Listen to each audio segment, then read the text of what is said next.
ఒక అంశంపై దృష్టి కేంద్రీకరించాలి. పట్టు పట్టరాదు, పట్టు విడవరాదు అన్నదానికి ఈ పండుగ ఒక ఉదాహరణను తెలియజేస్తూ ఇప్పుడు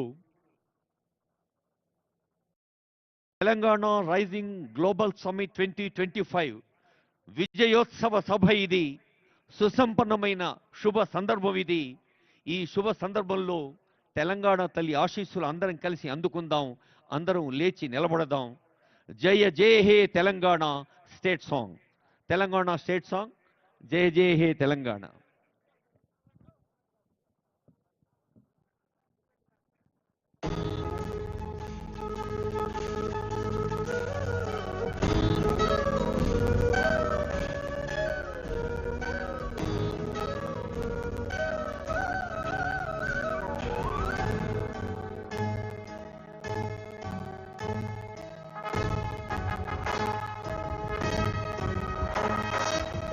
జయ హే తెలంగాణ జననీ జయ కేతనం ముకోటి గొంతుకలు ఒక్కటైన చేతనం తరతరాల చరితగల తల్లి నీరాజనం పరపరాన నీ పిల్లలు ప్రణమిల్లిన శుభ తరుణం. జయ తెలంగాణ జయ జయ తెలంగాణ జయ తెలంగాణ జయ జయ తెలంగాణ.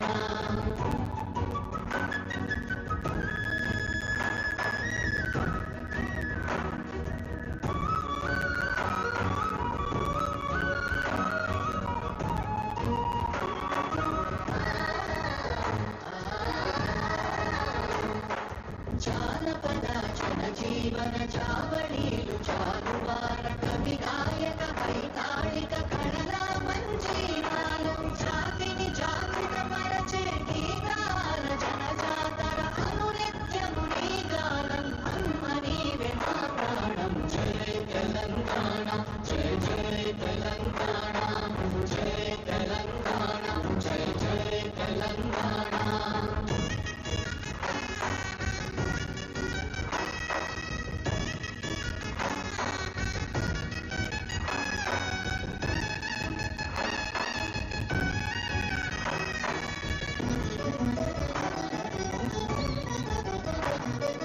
గోదావరి కృష్ణమ్మలు తల్లి నిన్ను కడుపంగ పచ్చని మా నేలల్లో పసిడి సిరులు పండంగా సుఖశాంతుల తెలంగాణ సుభిక్షంగా ఉండాలి. ప్రతిదినమది తెలంగాణ ప్రజల కలలు పండాలి. జై తెలంగాణ జై జై తెలంగాణ జై తెలంగాణ జై జై తెలంగాణ జై తెలంగాణ జై జై తెలంగాణ జై తెలంగాణ జై జై తెలంగాణ.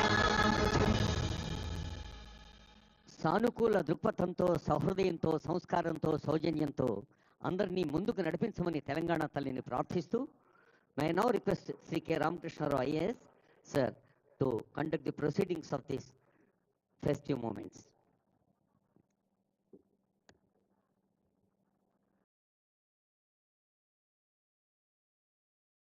అందరికీ నమస్కారం. Honourable chief minister Shri Revanth Reddy garu, honourable deputy chief minister Shri Mallu Bhatti Vikramarka garu, esteemed global guest sir Tony Blair, Shri Anand Mahindra garu, doctor Raghuram Rajan గారు, distinguished economist శ్రీ అరవింద్ సుబ్రహ్మణ్యం గారు, శ్రీ కార్తిక్ మురళీధరన్ గారు, former governor of RBI and మన తెలుగు బిడ్డ శ్రీ దువ్వూరి సుబ్బారావు గారు, అందరికీ నమస్కారం. Good evening. As the winter sun sets o'er the magnificent Bharat future city, something new is rising. For the last 48 hours, this venue has hummed with the energy of possibility. We have not just held a summit, we have ignited a movement. Looking around this hall, I see the world represented in our state. I see the ambition of Silicon Valley, the precision of South Korea, the scale of China, and the spirit of India, all converging here on the Deccan Plateau. When we conceived the Telangana Rising Global Summit, under the guidance of our Honorable Chief Minister and honorable members of the Cabinet, we dared to dream big. We set a target to transform our state into a $1 trillion economy by 2034 and $3 trillion economy by 2047. Many people asked, is this really possible? Today, the world has answered with a resounding yes. In just the first day of the summit, we have secured investment commitments excluding 3 lakh crores. And today, we have secured investment commitments of more than 2 lakh crores. In all, when the totaling is done, I'm sure that in a very short period of time, such an intensity of investment commitments are never made in any state. These are not just numbers, they are the seeds of millions of jobs. They are the guarantee that our children will not have to look around for opportunity. Opportunity has come to them. Our Honorable Chief Minister has rightfully invoked that the competition to Hyderabad, the competition to Telangana is not just another city in India, as another state in the world, another state in India, but we are competing with the best in the world. We not only have to compete with them, but we have to be better than them. Just as the region within China, which has transformed into the factory of the world, Telangana wants to be transformed into not just the factory, but also the innovative laboratory and the engine which drives the growth in India. Our strategy is very, very clear. We have the core urban region where deep tech and finance will thrive in world-class cities. The peri-urban region where fast urbanization is happening, the hum of the machinery and logistics will drive global exports. In the rural area, where our farmers become partners in prosperity through value chains and green energy. This is the blueprint for Viksit Telangana. As part of Viksit Bharat dream of Honorable Prime Minister. It is a model where the skyscraper and the silo stand together. But friends, economic growth without a soul is merely commerce. Telangana is built on a foundation of struggle and poetry. Standing here, I am reminded of the great revolutionary poet, Dasarathi Krishnamacharyalu, who even from behind the prison bars saw the brilliance of this land and people. He sang, Na Telangana Koti Ratanala Veena. In English, my Telangana is a veena decked with a crore of diamonds. For decades, these diamonds lay hidden in the dust of neglect. Today, through your investments and our vision and hard work, we are polishing these diamonds. The world can now see and shine. From the weaves of Pochampalli to the software quarters of Cyberabad, the melody of the veena is now being heard across India and across the globe. And let us not forget the conscience keeper of the state, the Prajakavi Kaloji Narayan Rao, who taught us that true progress is inclusive. In this spirit, I assure you that this $3 trillion vision is for the common man. It will ensure that the wealth we create in these plenary halls, in this Bharat Future City, will also reach the last household of Telangana of Adilabad, of Kottagudem Bhadradri, and also of Gadwal. As we close this summit, we open a new chapter. To our investors, you have placed your trust in us. We will honor it with speed, transparency, and partnership. To our youth, the Skill University, chaired by Sri Anand Mahindra ji, this is for you. Prepare yourself for the world. History tells us that in the words of Victor Hugo, no force on earth can stop an idea whose time has come. Telangana's time has come today. We are resilient. We are ambitious. As our Chief Minister declared to the world, Telangana's rise is unstoppable. Let us go forth from this place and build the future. Come, join the rise. Thank you. Jai Hind, Jai Telangana.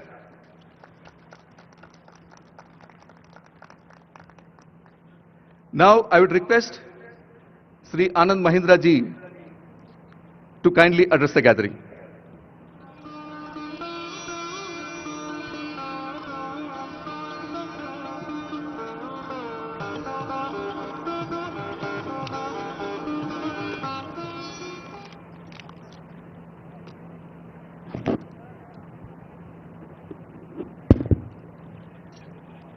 Honorable Chief Minister, Honorable Deputy Chief Minister, dignitaries on the dais, ladies and gentlemen, Gaurava Sabaku Namaskaram.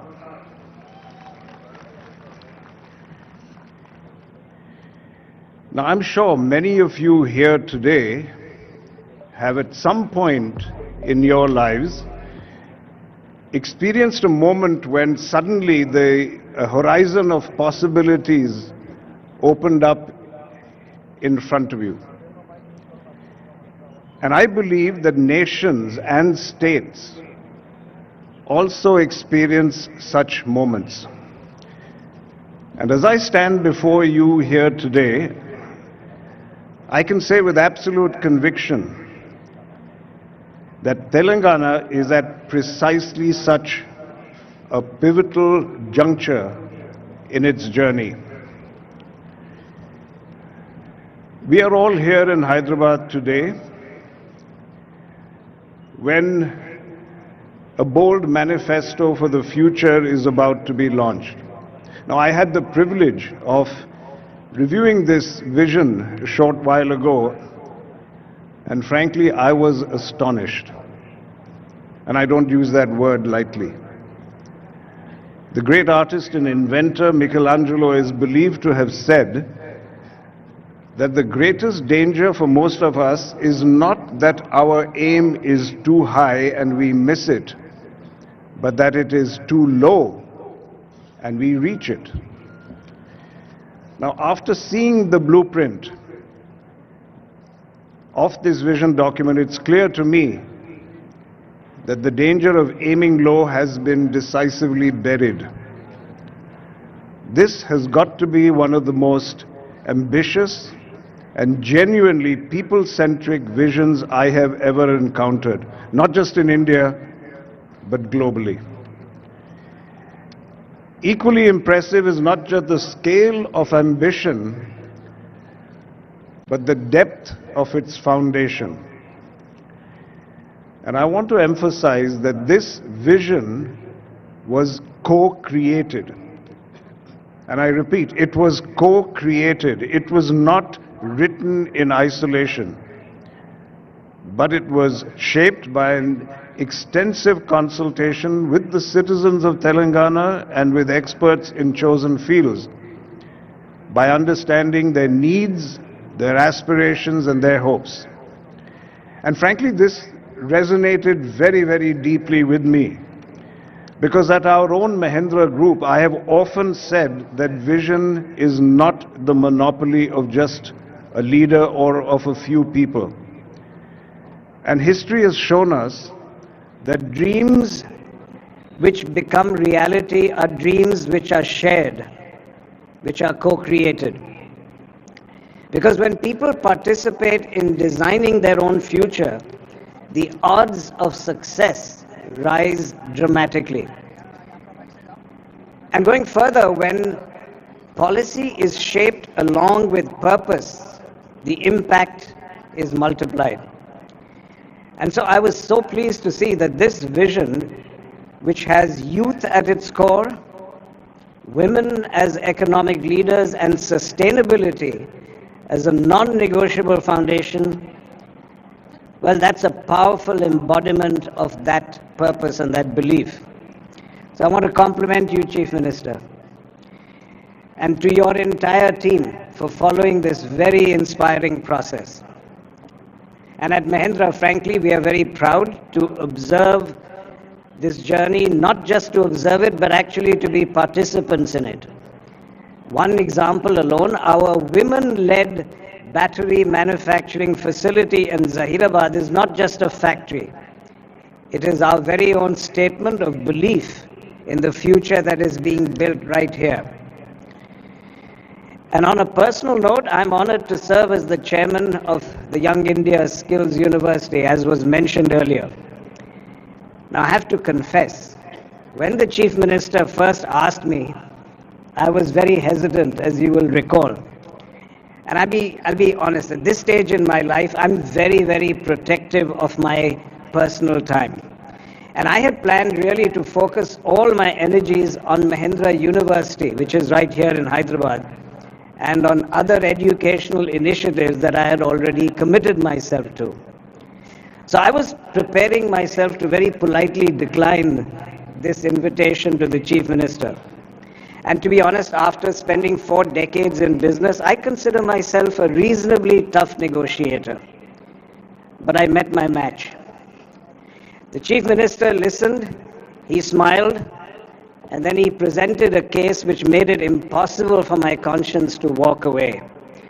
You clearly are someone who doesn't take no for an answer.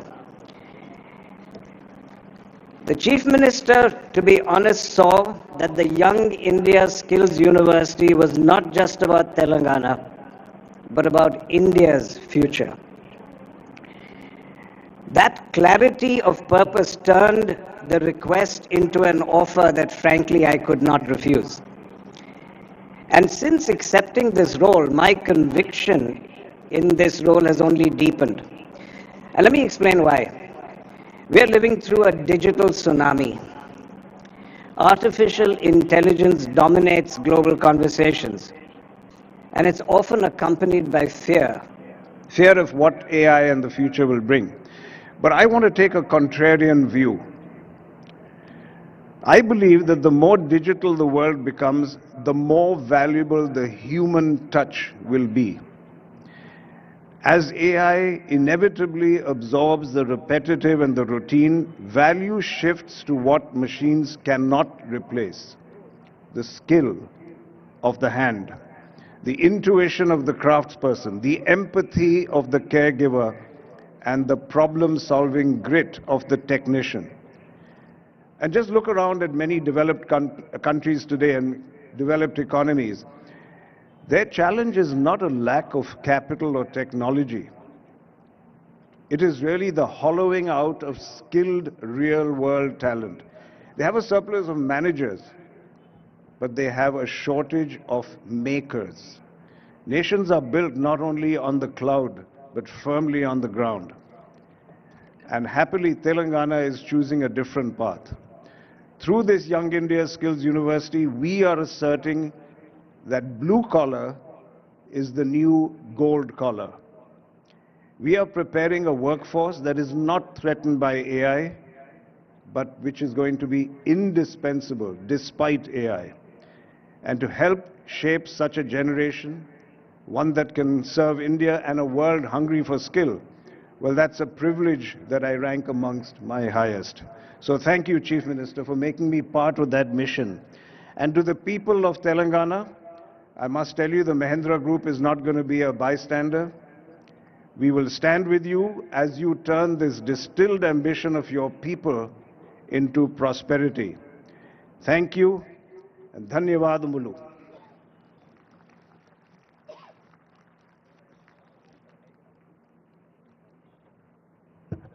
Thank you, sir.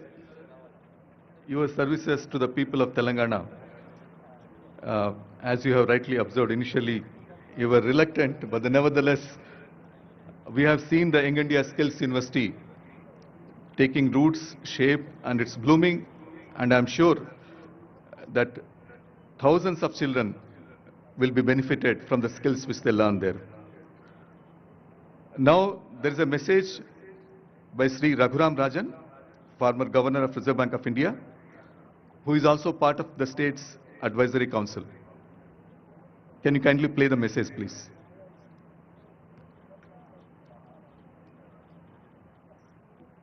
Rajan.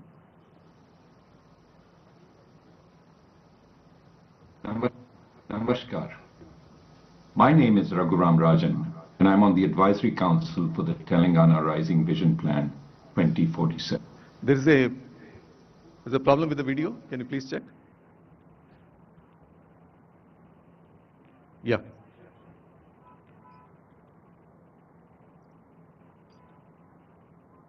Namaskar. My name is Raghuram Rajan, and I'm on the Advisory Council for the Telangana Rising Vision Plan 2047.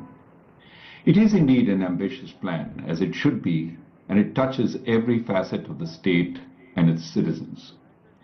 It aims to be citizen-centric and comprehensive, touching those in core urban areas like Hyderabad, but also those in peri-urban areas as well as in rural areas.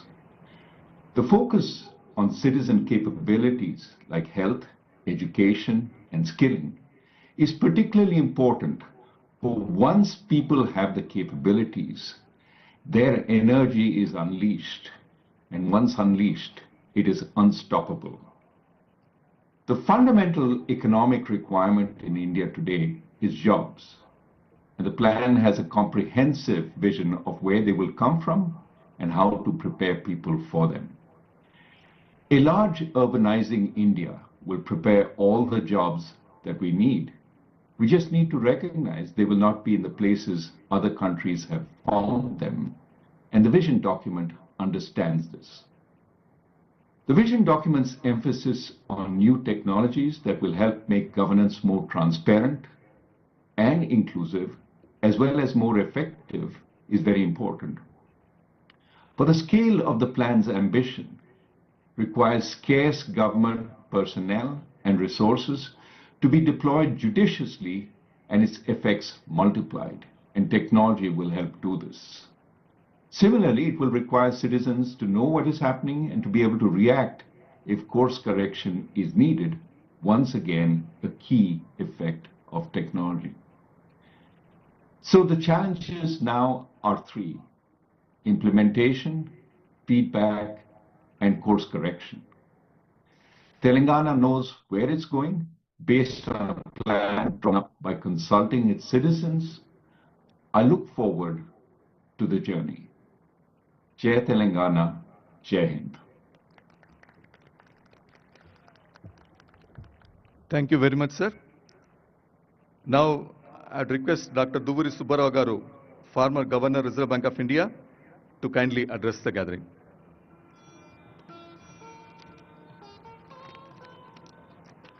Chief Minister Sri Revanth Reddy, Deputy Chief Minister Bhattivekamar Garu, all the dignitaries on the stage, and all my friends. I'm delighted to be here, part of the Telangana Rising celebrations in this future Bharat city. It's an occasion to set goals for the next 2 decades and position Telangana as the #1 state in the country, a very lofty ideal. I'm privileged to have served in the combined state of Andhra Pradesh much before all these people rose to political stardom. I have very fond memories. I worked in parts of Telangana. I was Collector Khammam when our Deputy Chief Minister must have been in school, and then I was Finance Secretary of the combined state. Although the state is administratively and politically divided, I feel emotionally at home in both Andhra Pradesh and Telangana. And Hyderabad is my home now, Telangana is my state now, but I belong to the entire combined Andhra Pradesh. Over the last 10 years, Telangana has clocked remarkable progress. A state once known for feudalism, poverty, backwardness, ignorance, is today possibly the #1 state, clocking possibly the highest growth rate in the country over the last 10 years. Hyderabad, this charming, beautiful city, is a jewel. You know, all around the country, and many of these people have traveled around the world, around the country. I'm very proud of this city. If there's one Indian city that is representative of all of India, it is Hyderabad. Cosmopolitan in outlook, blend of tradition and the best of traditions and values and modernity. Safe for everyone, the best example of unity in diversity. You know, at one time when I was in the government, sir, in the late 90s, early 20s, we used to look for the overflow from Bangalore. So Bangalore is the icon of India, and Bangalore is saturated, so the overflow will come to Hyderabad. Today, Hyderabad is iconic. It's Hyderabad that people look up to as the first choice. So I'm very proud of what the government of Telangana has attempted. Congratulations to you, sir, and to your entire government.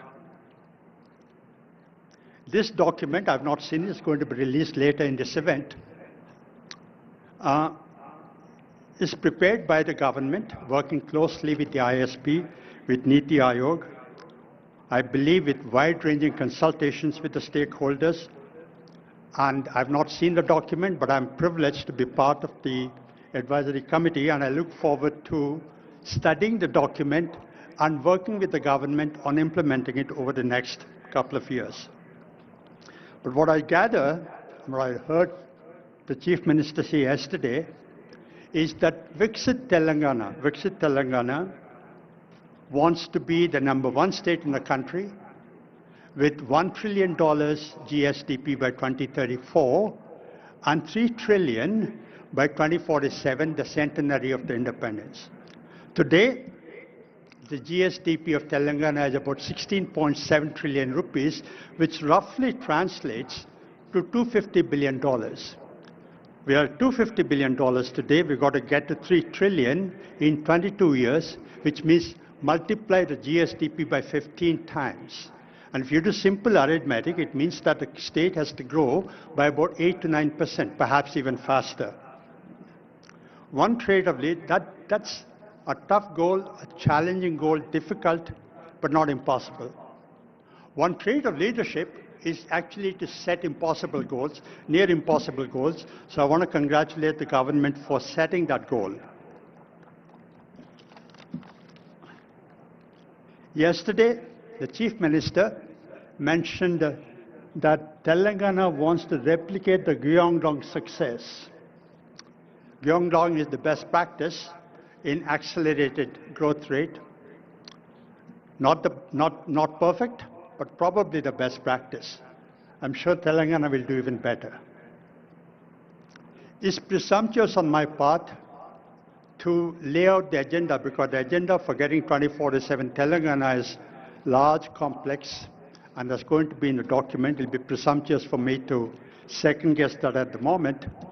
But I want to make a few points at this stage.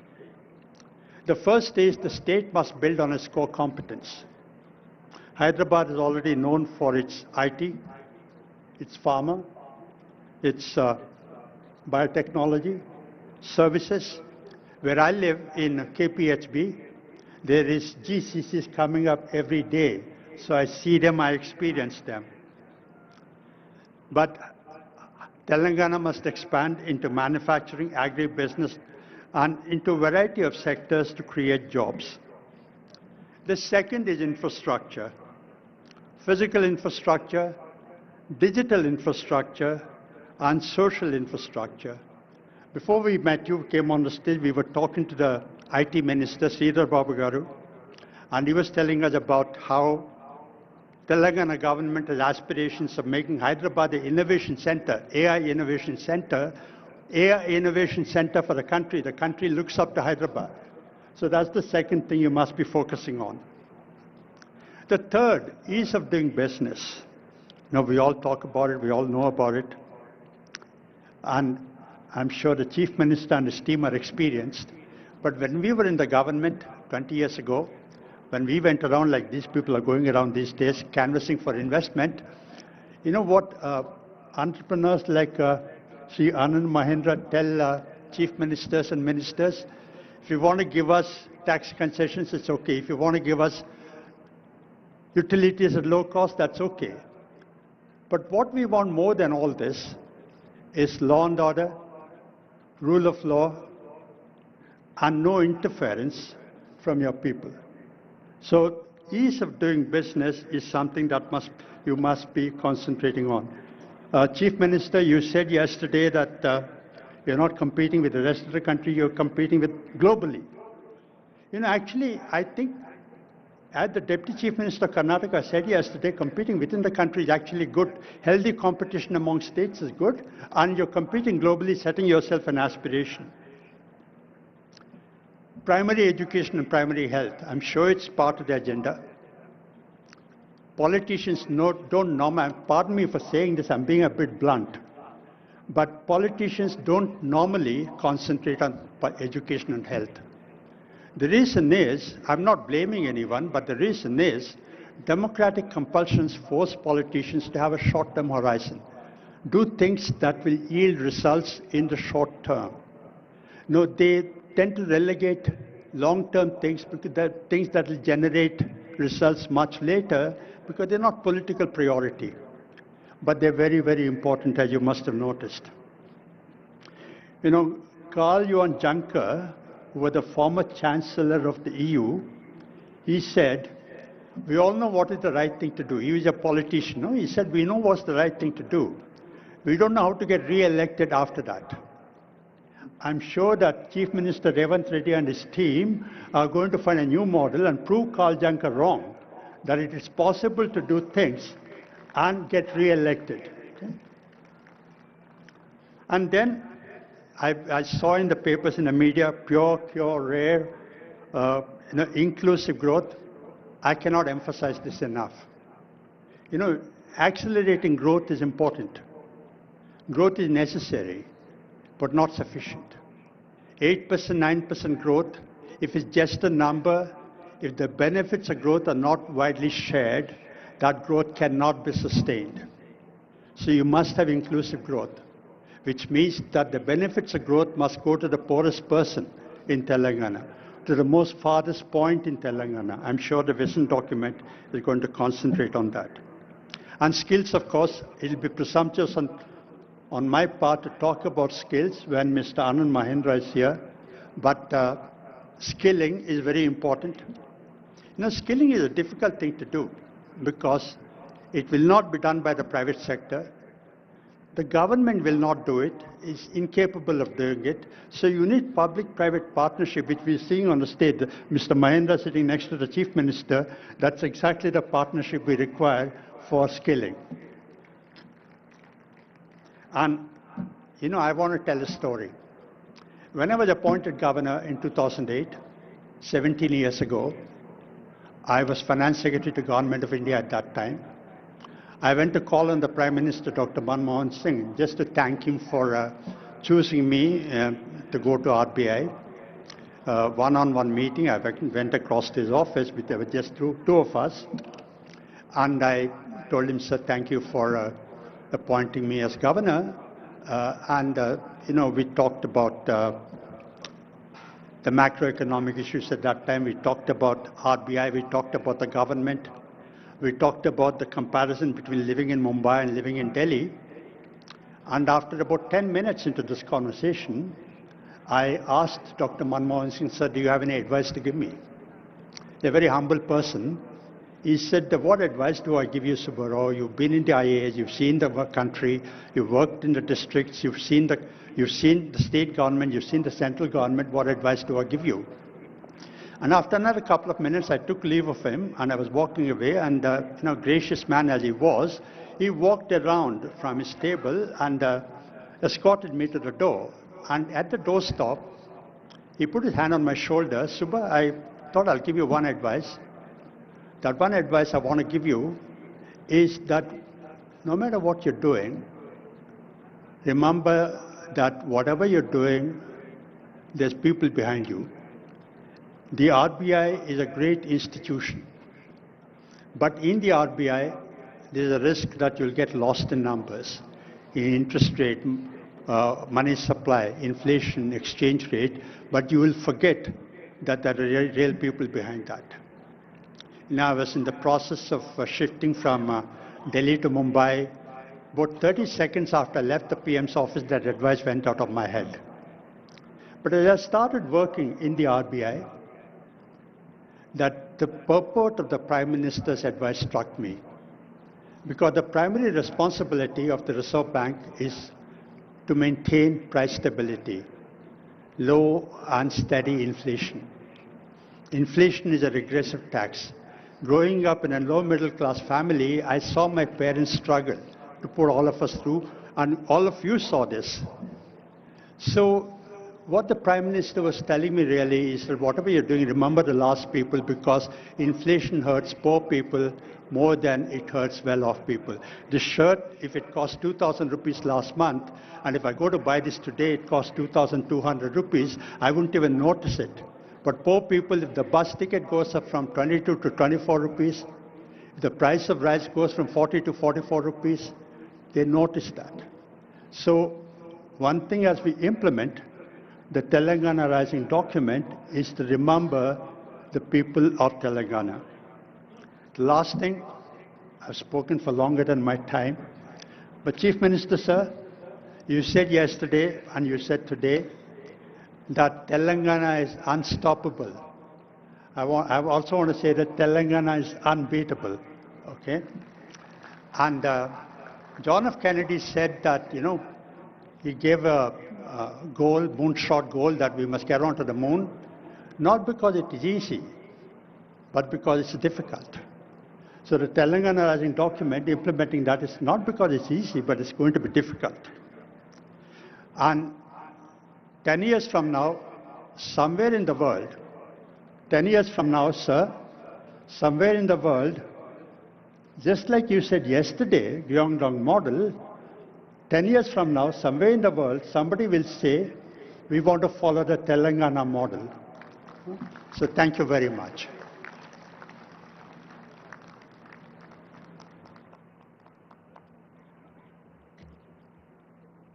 Thank you, sir. As a person who have walked at least part of my path in your footsteps, I am also an IIT Kanpur alumni like you, and then joined the civil services, and I've been finance secretary, blessed to be finance secretary, sir. It was music to my ears, what you are told, sir. Now, I would request Honorable Deputy Chief Minister, Sri Mallu Bhatti Vikramarka Garu, to kindly address the gathering.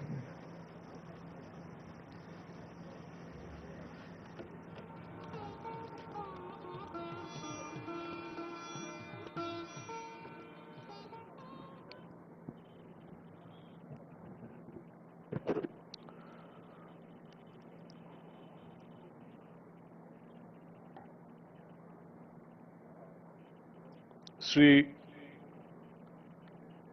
Revanth Reddy Garu, Hon'ble Chief Minister of Telangana, Sri Suman Berry Garu, Vice Chairperson Niti Aayog, and all the Honorable Cabinet Ministers,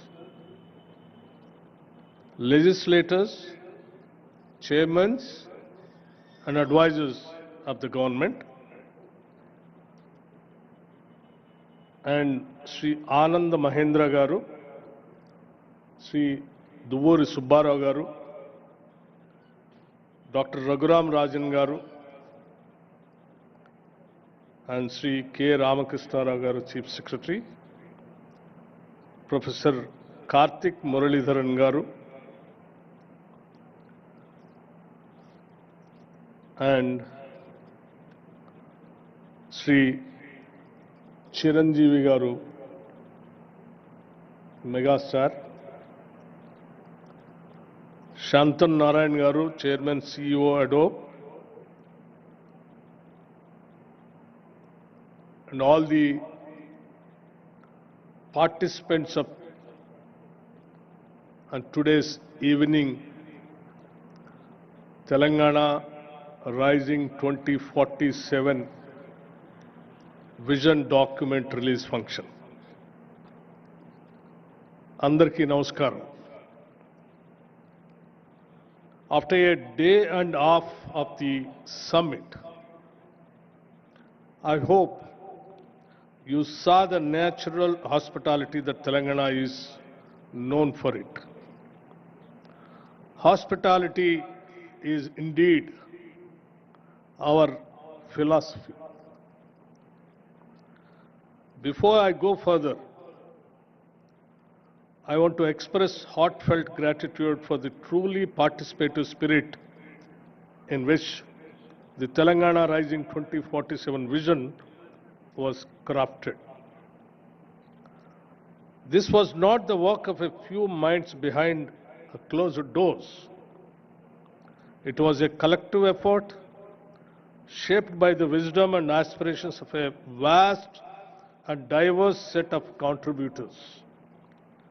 Honorable ministers brought clarity of purpose, civil servants brought insight from the ground, thought leaders and academics lent intellectual depth, and most importantly, lakhs of citizens across Telangana and the country, farmers, youth, entrepreneurs, and everyday workers shared their hopes and ideas for our future. I also want to place on record my gratitude to Dr. Suman Berry here as the VC of Niti Aayog, who ensured that this document was brought to final conclusion, along with the CEO, other officials from Niti Aayog, as well as the team from ISB. Thank you, Dean Madan Pillutla and your team that has worked tirelessly to refine the detailed vision laid out in this document. I also wanted to assure Subbarao Garu the one or two words, two lines what he has expressed by saying growth has to be there, but it has to be inclusive growth. Of course, sir, this government's vision is, that's the main crux of our vision. Yes, definitely you will be seeing that in the document once after our Honorable Chief Minister releasing the document after the, after a few minutes. To all of you, thank you. This document belongs to all of us. I want to make one more important acknowledgement before I go further. At global summits, leaders are often accompanied by a Sherpa, not a literal guide, but a steady aspiration that helps navigate ambition and complexity. If this summit had a Sherpa, it was the spirit of resolve born from a historic decision, the one that gave Telangana its rightful identity. Today, on the birthday of Srimati Sonia Gandhi ji, I take a moment, with your permission, since I know this is non-political forum, but to acknowledge the quiet power of that choice. Her courage did not just shape our past, it continues to guide the aspirations we are crafting today. Now into the event itself, I have been thinking about the word summit. I realize there are actually two kinds of summits. The first kind is exactly what it sounds like. It's a meeting where you take the contributions, you add the speeches, and you calculate the total. It is simple arithmetic. It is a kind where you can quite literally sum it. But then there is a second kind, the kind we experience today. There is a summit where you cannot sum it. Because what was created in all these halls is a greater than the sum of its parts, where every panel did not just add ideas, it multiplied possibilities, where the synergy is so genuine and unscripted that it defies simple math. This event was the second kind. We cannot just sum it up because the impact is infinite. Why? Because the thirst was real. Telangana has long had ambition, but what is lacked was a single, structured, forward-looking framework. And that matched the scale of our aspirations. This time, we did not just build a document, we built a platform. And across sessions, from capital pathways to agri-value chains, frontier tech, forest economy, I saw people not just speaking, but committing. As someone who chaired 2 sessions on productivity and power, let me offer a brief reflection. In the power session, I saw a state eager to move from being an energy consumer to an energy creator, with green hydrogen, distributed renewables, and smart grids lighting the path. In the productivity discussion, I saw consensus that India's next leap will not come from more effort alone, but from smarter systems, digital public infrastructure, empowered workers, and output-linked innovation. We came to a memorable conclusion: capital plus innovation is equal to productivity. These are not abstract themes. They are Telangana's real advantage. And none of this came from a single department or one expert panel. The vision document itself is a product of collective design. Months of field visits, public consultations, and inputs from those on the ground, that includes experts seated on the dais and others present in this ground. Which is why I say again, this is not a static document, it will evolve. And we are committed to letting it evolve with new data, new partnerships, and new wisdom. We don't fear feedback, we welcome it. One more thought I must leave with you. For every young person in Telangana who attended these sessions, I hope you take your chance to build something so valuable that future generations walk on your path, quite literally. Let me end by saying to our guests, thank you for your solidarity and your confidence. To my colleagues in government, thank you for showing what coordination can truly look like. And to every participant, a speaker, an organizer, thank you for ensuring that we who organize this summit, telling into more than the sum of its parts, in the document. And also, I just wanted to make it very clear. Our Chief Minister, Sri Revanth Reddy garu, and the entire cabinet is having only one goal: how to achieve the target what we kept, the 2047 $3 trillion economy, for which tirelessly the entire cabinet under the leadership of Sri Revanth Reddy garu is willing to work. And when we announced that People thought it is impossible. But we wanted to make it very clear. Impossible things, we wanted to make it possible. That is what Telangana. We will do that.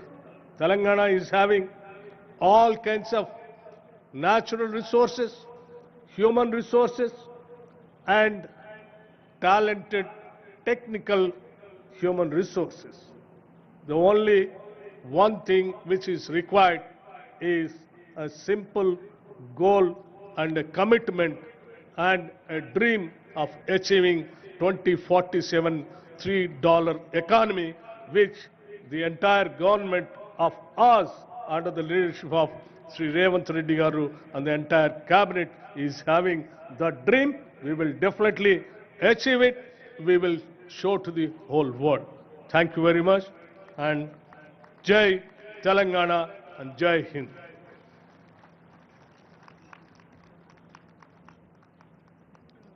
Thank you, Honorable Deputy Chief Minister Garu. Now I'd request my colleague Jayesh to kindly introduce two sons of soil who have gone and achieved and are now heading world's famous companies. Jayesh?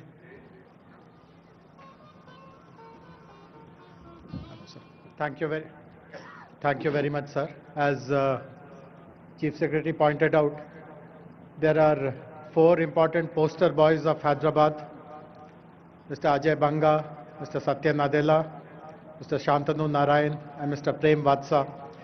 And from 1st January 2026, there will be a 5th one, Mr. Shailesh Jejurkar, who will become the President and CEO of Procter & Gamble. So all these poster boys of Hyderabad still have very high regard for the state, for the city, for Honorable Chief Minister personally.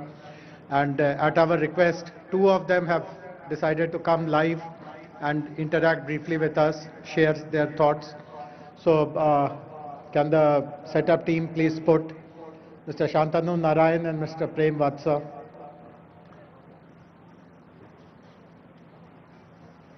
Hey, so hello Prem. Hello Prem. Hello Prem. Hello Shantanu. Can you hear both? Can you hear?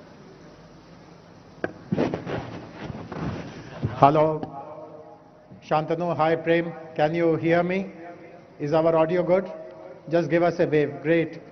So thank you very much. Shantanu, I know that it is 4:30 a.m. for you. So thanks for making this effort. I do hope that you will, by what we tell you about our state, this will give you lots of energy. You will be able to manage your rest of the day. Thank you, Prem, for joining us. So Prem, we will start with you. You have seen the vision document, the executive summary of it. You today lead one of the biggest private investment firms, Fairfax. How optimistic are you about a state succeeding in all these promises, and what should companies like you do to support our vision further? Prem, a few words from you. Hey, thank you very much. Thank you for that introduction. And Honorable Chief Minister, Deputy Chief Minister, and my friends at that conference, good evening. I am very honored to join you with my good friend Shantanu, who's the CEO of Adobe and has an outstanding track record at Adobe. You introduced us from the Hyderabad Public School. We have Shantanu, we have Satya Nadella, and Ajay Banga, who I know. And Shantanu, you probably know a lot more people from the Hyderabad Public School. We're very honored to join you. And I grew up in Hyderabad. And in the Hyderabad Public School, my dad was the principal of the Hyderabad Public School, and I spent 3 years there, and they were the best years of my life. And because of that, I got an introduction to IIT Madras, Chennai, and I went there, and that was a terrific experience to me. I came to Canada in 1972 and learned a lot about business. I didn't know anything about business, learned a lot about business and investing. And 40 years ago, we began Fairfax Financial, 40 years ago. I recognize the sea change that took place when Mr. Modi got elected in 2014 with a business-friendly philosophy. We recognize that, and I've been investing in India for the last 35 years. I have said publicly that India is the greatest place, best country in the world to invest in, best country to invest in for the long term, for the decades to come. And we've invested 10 billion in India, and we plan to double that. And I hope, Chief Minister, we were able to invest in Telangana, the state that I came from. And so it's really inspiring to hear about Telangana Rising, 3 trillion economy, 10% of GDP in 2047, very, very inspirational. You wanted to have an investment magnet, you want to attract foreign investment, empower the people, empower the youth, the women, the farmers, very, very inspirational.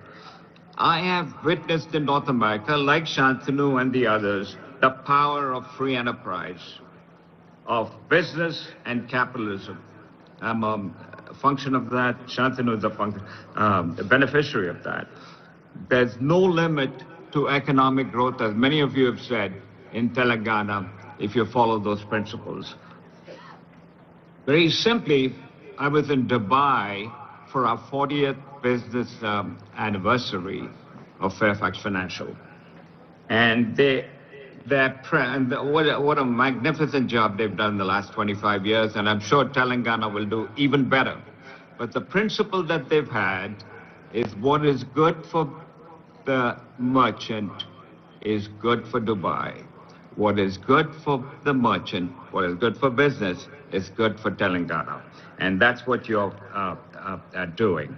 So the next 22 years, 2047, I pray that Telangana, under your leadership, Honorable Chief Minister, will do exceptionally well, and will be an inspiration to everyone in India and also the world. So God bless you and the people of Telangana. Thank you very much for inviting me to speak. Thank you. Thank you. Thank you very much, Prem. That was very, very optimistic. Look forward to seeing you sometimes in Hyderabad. Over to you now, Shantanu. You also have a long association with Hyderabad. Incidentally, your parents still live here. So please share your thoughts. You are also a member of our advisory council constituted to help us draft the vision document and then in its implementation. So please tell us about your thoughts on this whole exercise of how we have created the vision and how do you see us succeeding it perfectly in this. Thank you, Jayesh, and namaskaram. Let me first start off by thanking the Honorable Chief Minister, Shri Revanth Reddy Garu, as well as the Honorable Deputy Chief Minister, Shri Bhatti Vikram Mallu Garu, for this opportunity to take part in this historic occasion for the launch of the visionary document Telangana Rising 2047. I think the vision aligns very seamlessly with Prime Minister Modi's ambitious goal of Viksit Bharat by 2047, which is a future where India emerges as a global leader in innovation, sustainability, and development. As India's youngest state, Telangana has already proved itself as a trailblazer in governance, in technology, and as numerous folks have mentioned, inclusive growth. I love this aspiration to become a 3 trillion economy by 2047 and contributing 10% to India's GDP. It's not just a bold vision, but I think it's a very achievable vision. And I think the vision will be powered by the people of Telangana, whose aspirations for better education, healthcare, clean environments, and opportunities have shaped this roadmap. I also think that this emphasis on empowering youth, women, and farmers is a testament to the state's commitment to inclusive development. As chair of Adobe, I'm proud to represent a company that shares this commitment to innovation and empowerment. We are trying to change the world through digital experiences at Adobe, and over a third of Adobe's global research and development is happening in India. So we know that Indians today are creating the innovation that is going to democratize creativity and individuals to thrive in this digital economy. I'm particularly proud of the visions document that's focusing on foundational enablers, tech and innovation, efficient financing, good governance. For example, I think Telangana's efforts to harness the transformative power of technology and establish the Telangana Artificial Intelligence Innovation Hub is a bold step towards positioning the state among the top AI globes globally. And I think that'll attract, as my friend Prem said, not just global investments, but will create high-quality jobs and foster entrepreneurship. To me, though, I'm particularly moved by the vision's document emphasis on empowering youth through education and future-ready skills. And I'm committed to partnering with Telangana to provide artificial intelligence and digital literacy programs that will equip the youth with the tools that they need to excel in all these new emerging sectors like AI, cybersecurity, as well as advanced manufacturing. And I think together we can ensure that the next generation is prepared to lead in this rapidly evolving global economy. I want to acknowledge the remarkable progress that's already been made under the leadership of Chief Minister Reddy over the past 2 years. I think initiatives like free bus rides for women, the LPG refill subsidiaries, the loan waivers for farmers, they're not just policies, but these are lifelines that will empower communities and drive equitable growth. And now for something personal, much like Prem said.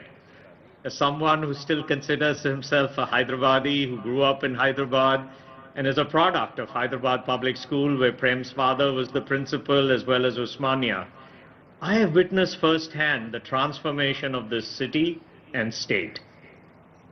And the career prospects for people from Telangana has come such a long way. The Telangana diaspora in the United States, in fact, is a testament to the talent and potential of this region.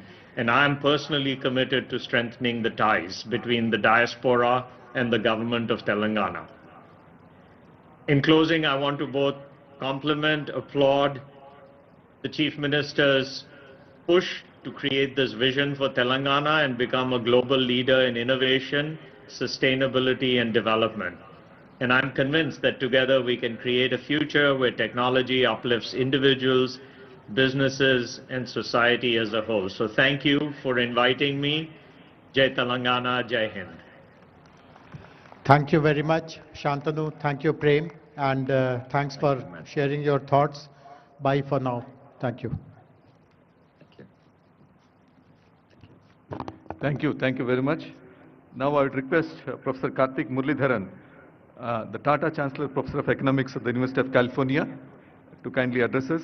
Professor Muralidharan has been working with several states in India through his center called Center for Effective Governance of Indian States. This is a very unique and innovative partnership which we are having with this center, of which he is the scientific director. A number of reform programs in India were initiated by this center. Many of them owe their genesis to Telangana because we have been working with them the longest. So now, Professor Muralidharan, please.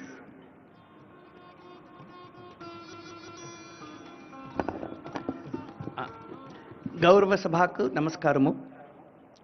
I am Honorable Chief Minister, Deputy Chief Minister, dignitaries in the dais. I'm really delighted and honored to be here today.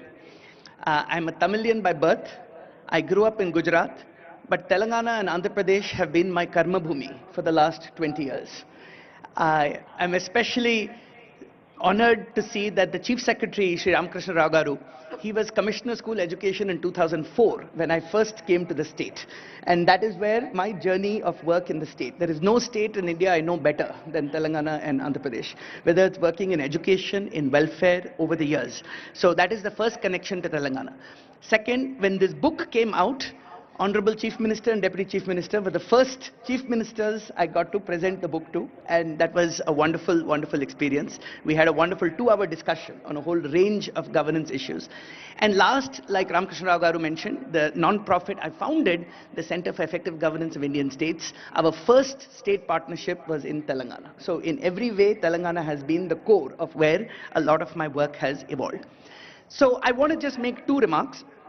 The first is I want to highlight the centrality of state-led actions for national development.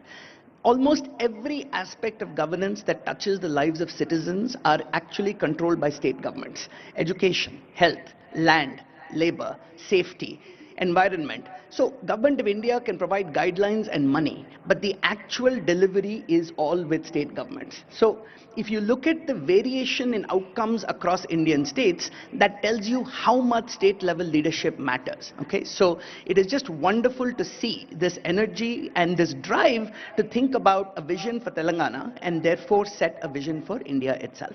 And I was particularly pleased to see that the benchmarks are global, because it is not enough to compete just with other states, but by setting global benchmarks, you are both elevating Telangana and elevating all of India. So there are already, like Ramakrishna Rao Garu mentioned, so many examples of initiatives in Telangana that have now been replicated across the country. I just want to mention one, which I played a small part in. And this is what is called the annual KPI survey, where Telangana has become the first state to have annual district level outcomes on every human development indicator, on education, on nutrition, so that we know that we are making progress towards the goals and not just setting goals and not knowing are we making progress. So that data is foundational, and this is now something that is being replicated across many states. So the second thing I want to say is that it is wonderful to set great goals, but getting there requires building more effective public systems. So like we say, a famous politician said, you campaign in poetry, but govern in prose. You aim for the stars, but you walk on the ground. So, which means to get there, we need to build better public systems every single day. And one quote I want to highlight, which is there in the last page of my book, which is the best-selling book Atomic Habits by James Clear. It says, whether both successes and failures set grand goals. The difference between success and failure is the systems you build to get to the goals. So he says you don't rise to the level of your goals, you fall to the level of your systems, which means that the goal setting exercise is wonderful, but it has to be accompanied by the plodding hard work of building better public systems. And that basically means really revamping many aspects of our governance systems, which frankly haven't changed since the 1950s. So in many ways, unless you really improve governance in every single way, you will not be able to deliver those goals. So that means data and data systems and data-driven governance. It means paying attention to public sector human resource management. So the people in the government, whether the recruiting, the training, the skilling, the performance measurement and management, these are going to be the core elements of delivering on this vision. And finally, public finances, right? The scarcest thing the government has is money. Debt is a serious problem. So having certain principles of saying that money will be spent on the basis of both equity and efficiency. So how do you spend your scarce public money well is going to be the most important determinant of whether you are able to deliver this vision and catalyze industry, catalyze academia, catalyze society. So these are all areas that me and my team at CGIS are committed to supporting the state of Telangana on, and we are just grateful to have the opportunity to be part of this journey. So Jai Telangana, Jai Hind.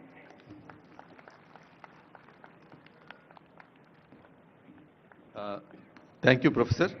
The book is looks like a big tome, but then it's a very easy read because a lot of examples from the states are also there. So I request that, all of you are interested, you can kindly go through it. Now I'd request Professor Arvind Subramaniam, former Chief Economic Advisor to Government of India, to kindly address us. Arvind Subramaniam ji, as needs no introduction, is one of the most distinguished economists of the world, with a deep understanding of various issues and policies of China, not only a theoretical understanding, academic understanding, but also he was in the engine room because he was the chief economic advisor when the GST reforms were introduced in the country. And after that also he has been working with a number of states within the country. Now I request Professor Subramaniam to kindly address us.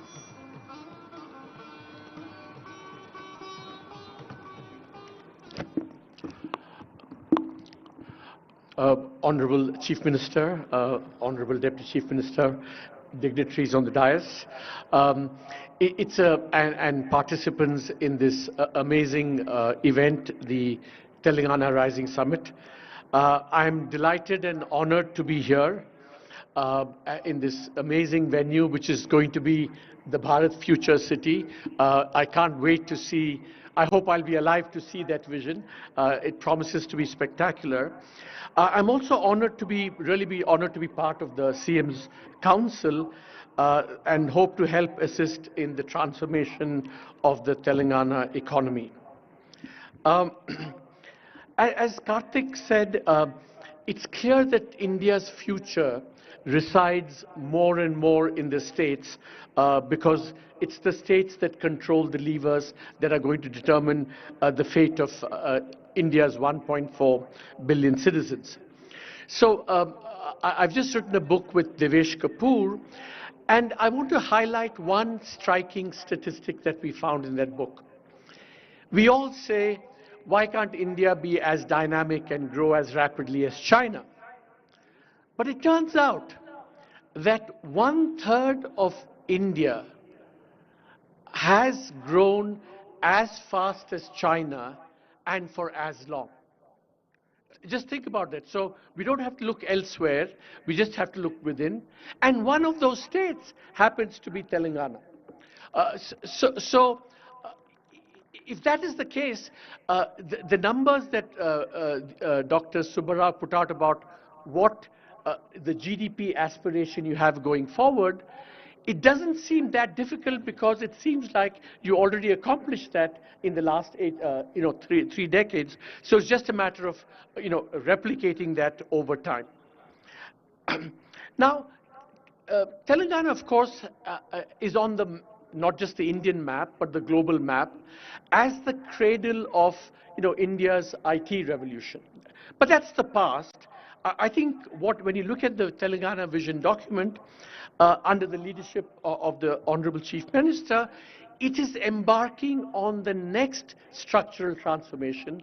How do you go from this very dynamic IT-based economy to something that both harnesses the power of the new technologies without neglecting the daily lives of all the citizens in the state? So it's this combination of technology, which is people-centered, human-centered, improving human livelihoods.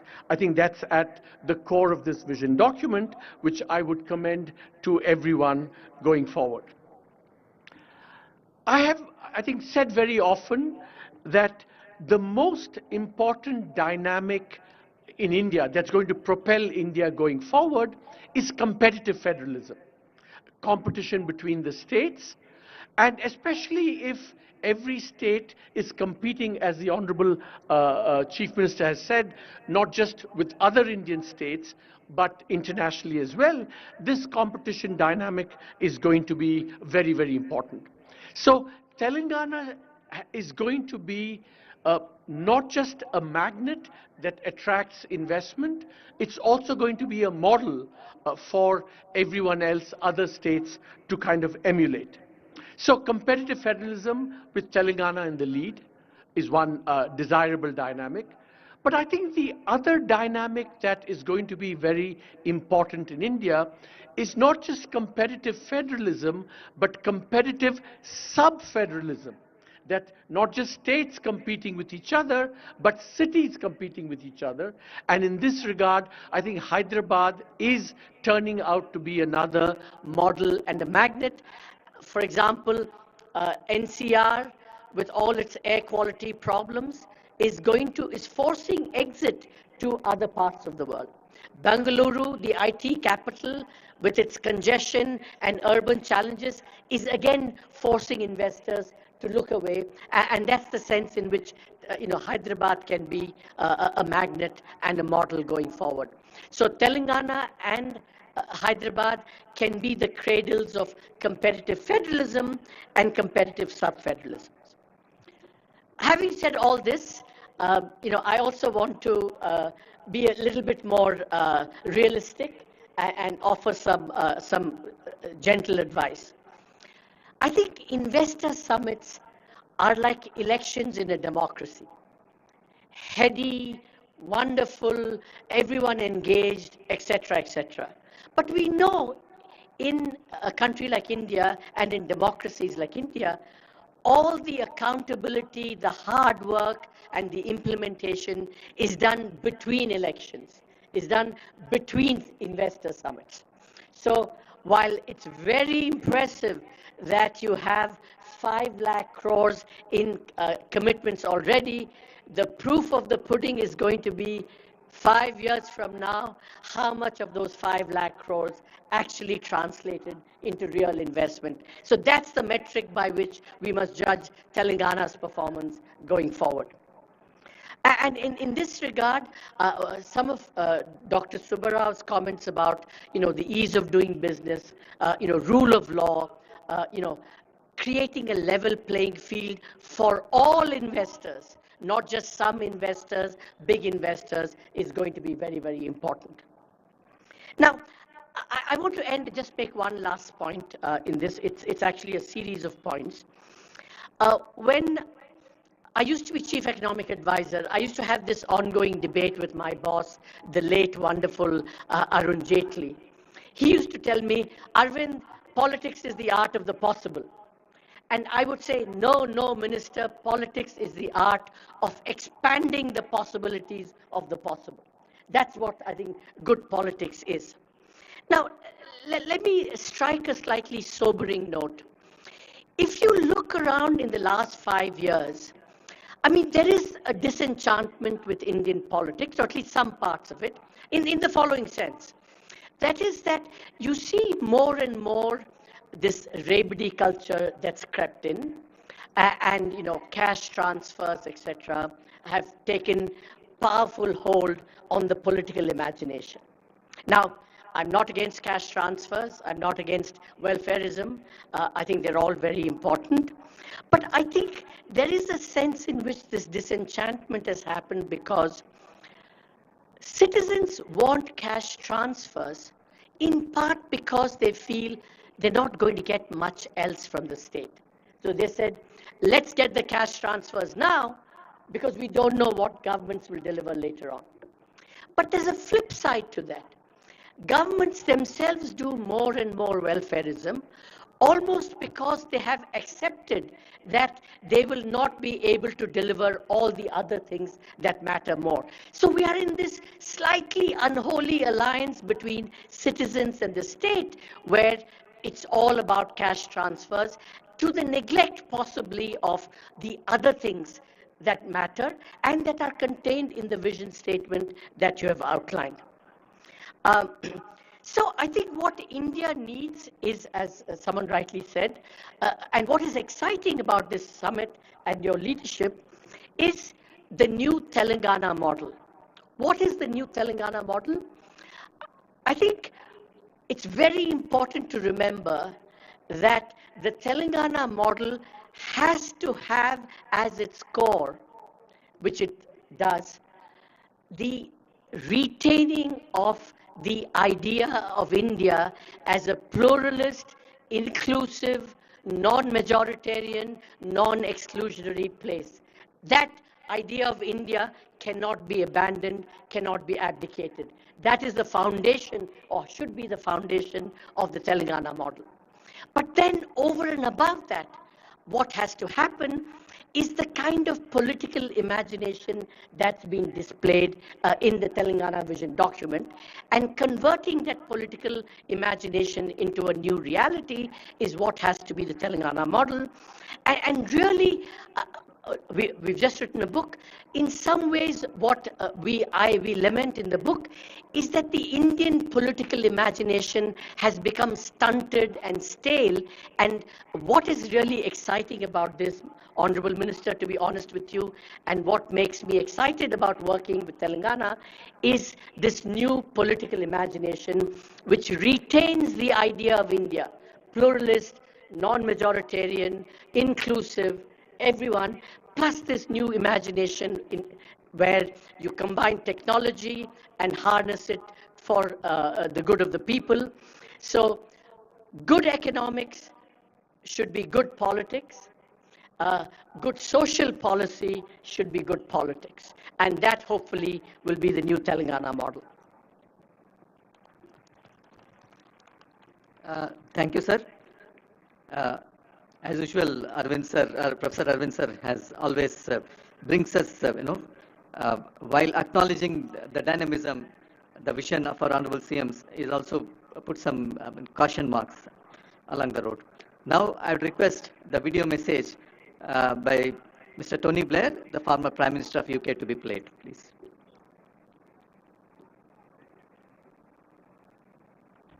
Ladies and gentlemen, Honored Chief Minister, distinguished leaders, and to the people of Telangana, it's a real privilege to join you today as you celebrate 10 remarkable years since the formation of Telangana, a decade that has transformed not only this state, but the story of modern India itself. In 2014, Telangana began a journey filled with high expectations and even higher aspirations. Today, reflecting on the transformation underway in Hyderabad and throughout the state, the story is not only one of progress, but one of enormous promise for the future. The record speaks for itself. As highlighted in your own growth analysis, the state's GSDP has nearly tripled in a decade. Your per capita income has become one of the highest in the whole of the country. But beyond the statistics lies something far more profound. A region once seen as struggling has reimagined itself as a powerhouse of technology, agriculture, and inclusive growth. You have become, in many ways, a model for other parts of the world. As Telangana marks this milestone year, it does so at a moment when India as a whole is shaping its future, working to build a fully developed and globally leading India by the time the nation marks its centenary of independence in 2047. In many respects, Telangana's own journey of the past decade exemplifies the spirit and momentum of India as a whole, a people with a commitment to prosperity, human development, and also the power of innovation. Your vision, Rising Telangana 2047, aligns powerfully with India's national mission, a vision to become a $1 trillion economy by 2034 and a $3 trillion economy by 2047, a vision to expand education, strengthen health systems, modernize infrastructure, and to unlock opportunity for every citizen. In the years I spent as Prime Minister and beyond, I've always believed that leadership is not only about solving today's problems, it's about preparing your nation for tomorrow's possibilities. And what Telangana is doing today is precisely that, building the foundations of long-term, inclusive, technology-driven growth. In this journey, it's been a privilege for my institute to support governments around the world undergoing similar transformations, from digital governance to economic reform, and from public service delivery to investment acceleration. We have worked with leaders across Africa, Europe, the Middle East, and Asia, helping them craft strategies for rapid and sustainable development. And our mission as an institute has always been clear: to partner with those governments that are determined to deliver for their people, to modernize their institutions, and to turn aspiration into achievement. And Telangana's story, this story of resilience, reform, and rising ambition, is exactly the kind of story we champion globally. During my time as Prime Minister, the United Kingdom faced moments demanding bold action, improving our public services, modernizing our education system, embracing the beginnings of the technology revolution, and placing innovation at the center of national progress. What I learned then is what Telangana demonstrates today: that with clarity of vision, strong leadership, and a commitment to inclusion, extraordinary transformation is possible. And as India advances towards its goal of Viksit Bharat 2047, it is states like Telangana that will help to propel the nation forward. Telangana's achievements, therefore, are not just local successes. They're contributions to India's wider journey of becoming one of the world's great democratic, economic, and technological powers. So as Telangana embarks on its next decade, expanding its metro, modernizing irrigation, supporting women's empowerment, reforming governance to be more transparent and citizen-centered, and welcoming global investment, it does so from a position of immense strength. As you bring your summit to a close, let me end my remarks in the hope that I may visit you in person very soon, and by offering all the people of Telangana my warmest good wishes for continued progress and a future shaped by the confidence and ambition that define this remarkable state. Thank you. Thank you sir. ఇప్పుడు megastar, ఎవరికీ పరిచయం చేయాల్సిన అవసరం లేనటువంటి శ్రీ చిరంజీవి గారిని సభను ఉద్దేశించి ప్రసంగించవలసిందిగా కోరుతున్నాను.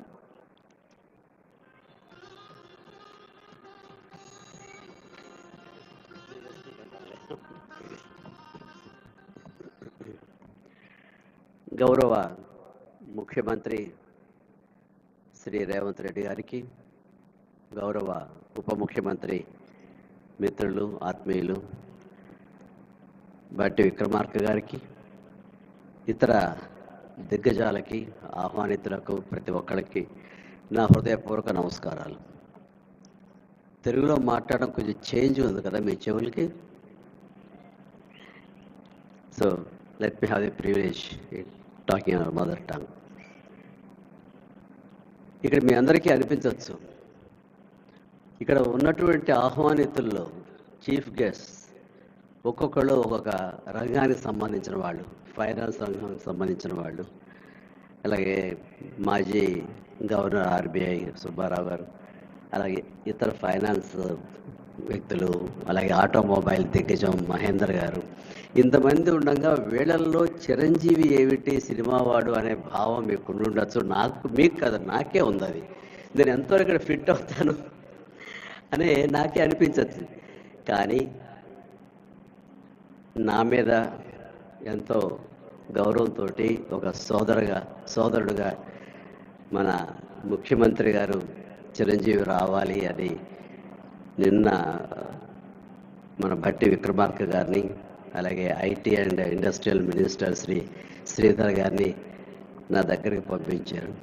సరిగ్గా వాడు వచ్చే సమయానికి ఏ పొజిషన్లో నాకు తెలుసా అండి, ఎవరో అమ్మాయితో డ్యాన్స్ చేస్తూ ఉన్నాను. చాలా ఇబ్బంది అనిపించింది అన్నపూర్ణ స్టూడియోలో. సో ఆ సమయంలో వాళ్ళిద్దరు కూర్చోబెట్టి షూటింగ్ ఆపేయండి అని చెప్పి వారి ఇచ్చిన తర్వాత అంత ఆప్యాయంగా నన్ను ఆహ్వానిస్తుంటే, ఇంత గొప్ప సభకి, ఇలాంటి ఒక గొప్ప గ్లోబల్ సమ్మిట్కి, తెలంగాణ రైజింగ్ అంటూ ఒక గొప్ప ఇనిషియేషన్కి 2047 ఇది ఎట్లా ఉండాలి అనే ఆ ఊహ తన బ్రెయిన్ చైల్డ్ అయినటువంటి మన ముఖ్యమంత్రి గారు ఆహ్వానిస్తే అది చాలా ప్రివిలేజ్డ్గా ఫీల్ అయ్యాను, ఎంతో గౌరవంగా ఫీల్ అయ్యాను, ఎంతో ఆనందంగా ఉన్నాను. అందరూ మీ అందరితో పాటు ఈరోజు ఇక్కడ నేను పార్టిసిపేట్ చేయడం అనేది నాకు దక్కిన గొప్ప అవకాశం, గొప్ప అదృష్టంగా నేను భావిస్తున్నాను. అయితే ఇక్కడ కేవలం చిరంజీవికి మాత్రమే ఇచ్చారు, అందుకే చిరంజీవిని ఆహ్వానించి ఇక్కడ కూర్చోబెట్టారు అని నేను అనుకోవటం లేదు.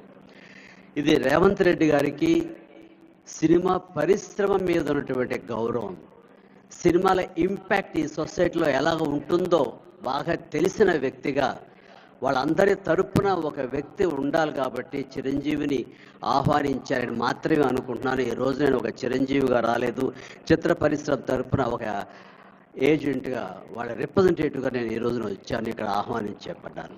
కాబట్టి దానికి ప్రత్యేకించి పరిశ్రమ తరపున శ్రీ రేవంత్ రెడ్డి గారికి మనస్ఫూర్తిగా నా హృదయపూర్వక ధన్యవాదాలు తెలియజేస్తున్నాను. సార్, మీకు గుర్తుంటే మీరు ప్రభుత్వం ఏర్పాటు చేసిన కొత్తల్లో మొదటి వారంలోనే ఎప్పుడో నేను మిమ్మల్ని అభినందించడానికి నేను వచ్చినప్పుడు మీరు నాతో అన్న మొట్టమొదటి మాట, ఈ హైదరాబాద్ని ఫిలిం హబ్గా చేయాలి, అదేదో ఒక తెలుగు ఇండస్ట్రీ వరకో లేకపోతే సౌత్ ఇండియన్ ఫిలిం ఇండస్ట్రీ వరకో లేకపోతే భారతీయ వరకో కాదు, గ్లోబల్ మనకి ఏమి తక్కువ అని, ఇక్కడ ఏ వనరులు తక్కువ అని చెప్పేసి, ఏ ఎంకరేజ్మెంట్ తక్కువ అని చెప్పేసి మనం ఎందుకు చేయలేకపోతున్నాం, ఎందుకు కొన్ని తెలుగు ఫిలిమ్స్ ఒక లాంగ్వేజ్కే మనం కన్ఫైండ్ అయ్యాం. కాబట్టి నా ఉద్దేశంలో ఇది గ్లోబల్గా అన్ని రకాల ఇండస్ట్రీస్ ఇతర లాంగ్వేజ్ నుంచి సినిమా వాళ్ళు ఇక్కడ రావాలి, ఇక్కడ షూటింగ్ చేసుకోవాలి, అది నా ధ్యేయం అని అన్నప్పుడు చాలా ధైర్యంగా మాట్లాడతారు. చాలా అది నిజం కుదురుతుందా? ఎక్కడి నుంచో ఇతర దేశాల నుంచి వచ్చి ఇక్కడ షూటింగ్ చేయటం అన్నది, నేను మినిస్టర్గా, నేను టూరిజం మినిస్టర్గా ఉన్నప్పుడు ఫిలిం టూరిజంగా ఇక్కడ ఎంతమంది ఆహ్వానించడానికి ఎంతో శ్రమ పడ్డాం, ఎంతో కష్టించాం. కానీ ఇక్కడ ఉన్నటువంటి అట్మాస్ఫియర్ కానీ ఎంకరేజ్మెంట్ కానీ ఆయా గవర్నమెంట్లు అంత లేకుండా ఉండటంతో అది అంత పూర్తి సఫలీకృతం కాలేకపోయాం.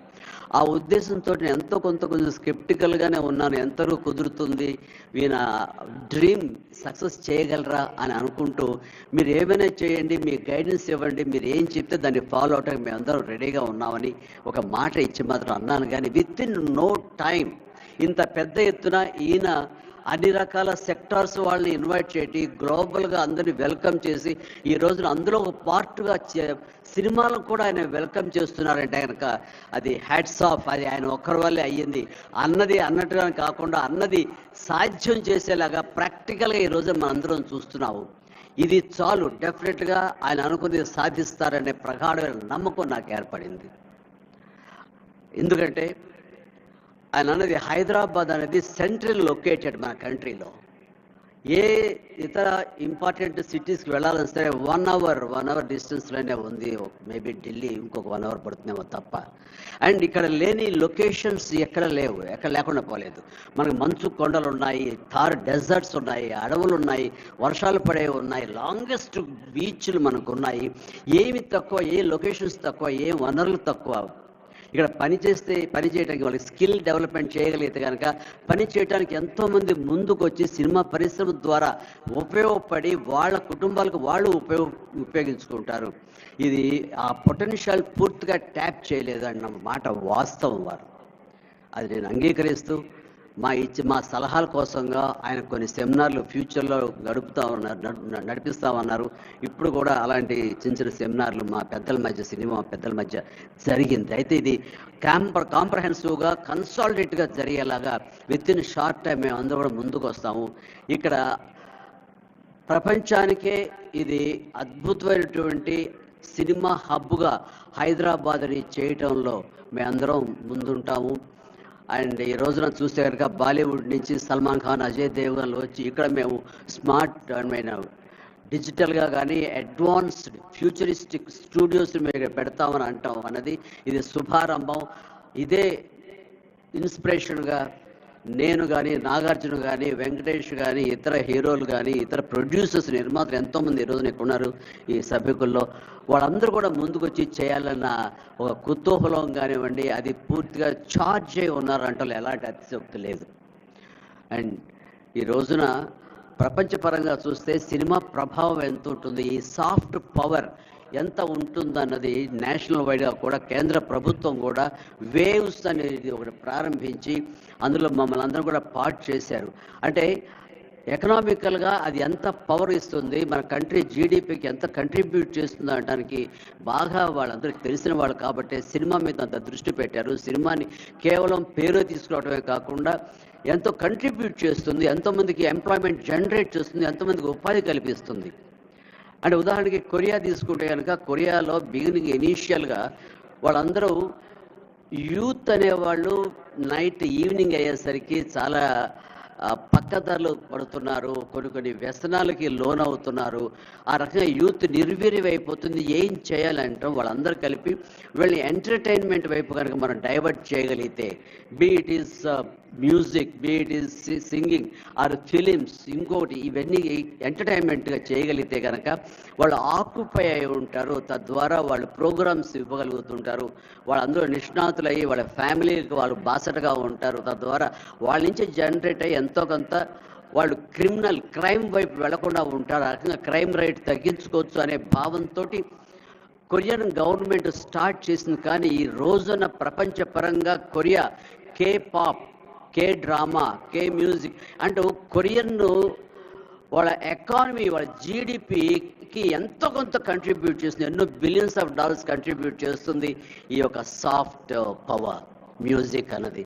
అలాగే జపాన్ కూడా యానిమే అని చెప్పేసి వాళ్ళు కూడా వాళ్ళ సాఫ్ట్వేర్, వాళ్ళ ఎంటర్టైన్మెంట్ సంబంధించి ఈ ఎంటర్టైన్మెంట్ యానిమేటెడ్ ఫిలిమ్స్ కూడా ఎంతో కొంత కంట్రిబ్యూట్ చేస్తుంది. అలాగా మీరు ఈ సినిమా ఇండస్ట్రీ మీద, సినిమా పరిశ్రమ మీద ఆల్ ఇండియా లెవెల్లోనూ, ఇంటర్నేషనల్ లెవెల్లోనూ ఇక్కడ కనుక వెల్కమ్ చేయగలిగి వాళ్ళకి కావాల్సిన ఇన్ఫ్రాస్ట్రక్చర్ కనుక మీరు ఇక్కడ ప్రొవైడ్ చేయగలిగితే, చేస్తానికి మీరు ప్రిపేర్ అయి ఉన్నారు, చేయగలిగితే కాదు చేస్తున్నారు, దానికి మా నుంచి పార్టిసిపేషన్ కావాలి.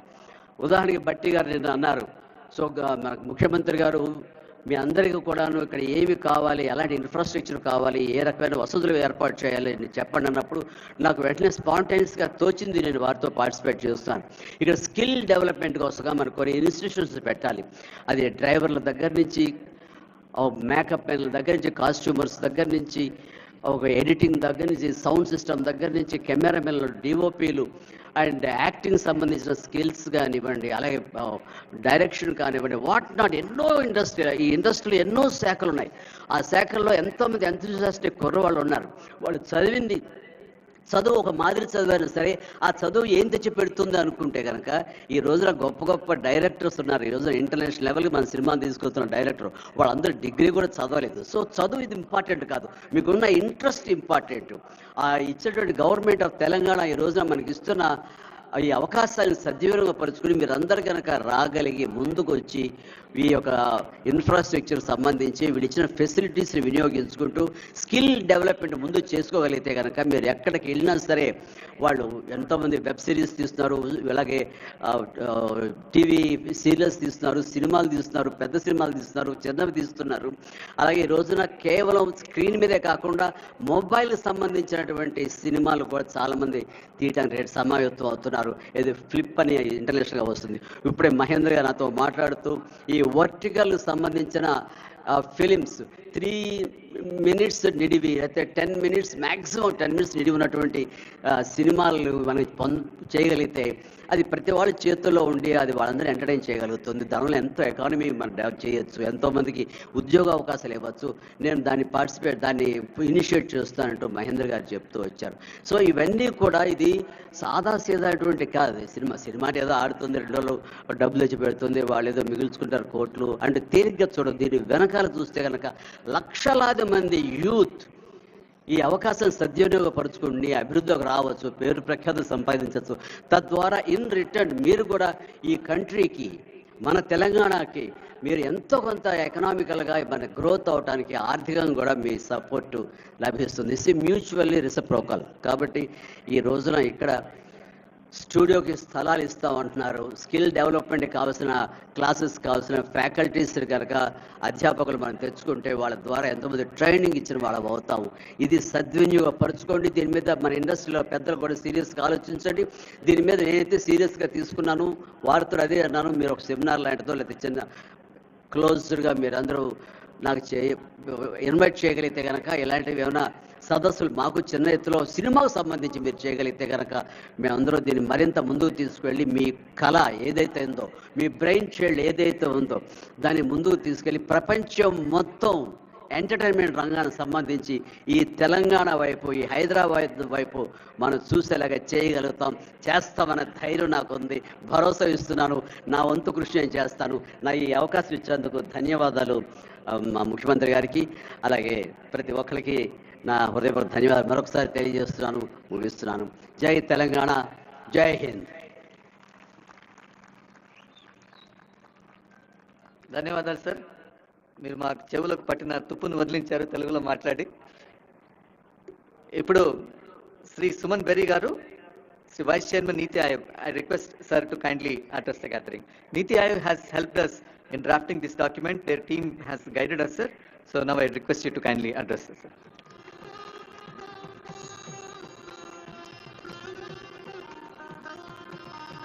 Thank you, Chief Secretary. Honorable Chief Minister, Deputy Chief Minister. First, it's not easy to follow perhaps the most charismatic actor in India, but I'll do my best. um, Sir, you are a member of my governing council, and the fact that you have requested me to be present here is a deep honor for me.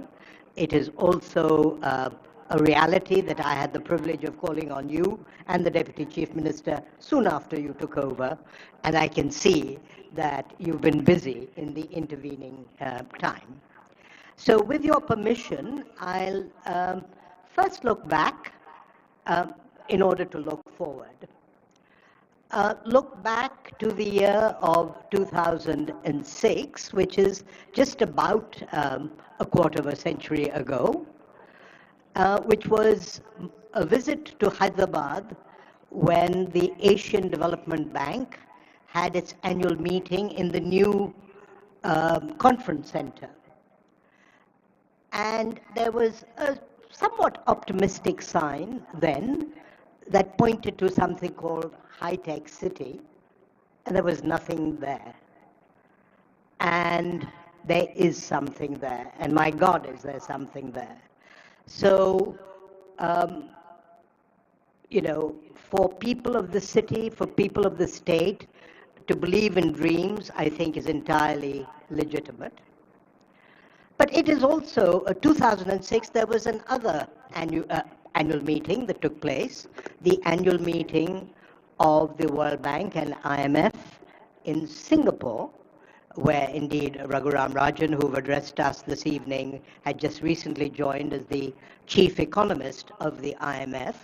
But I'm mentioning that because in 2006, two World Bank friends of mine, I had just come to NCAR, came out with this publication that talked of a middle-income trap.